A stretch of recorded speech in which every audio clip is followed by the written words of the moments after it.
وفاقی حکومت نے بانی پی ٹی آئی کے علاج سے متعلق فیصلے پر سپریم کورٹ میں نظر ثانی درخواست دائر کرنے کا اعلان کر دیا ہے۔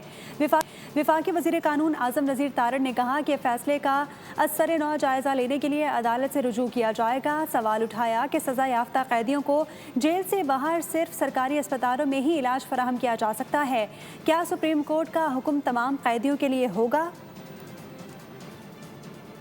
سپریم کورٹ آف پاکستان نے سابق وزیر اعظم عمران خان صاحب کے بارے میں اتھارٹیز کا یہ خیال ہے کہ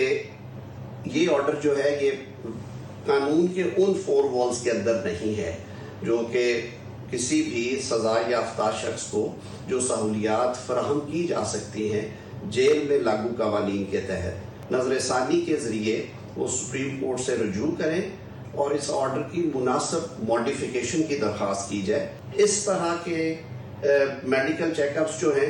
ان کے لیے پرائیویٹ ہاسپٹل میں لے جایا جاتا ہے، تو جو پاکستان بھر کی جیل پاپولیشن ہے، ہزاروں قیدی جو ہیں ان کی کمپلیکیشنز بھی ہیں، ان کی بیماریاں بھی ہیں۔ سبسکرائب کریں اور بیل دبائیں تاکہ کوئی خبر رہ نہ جائے۔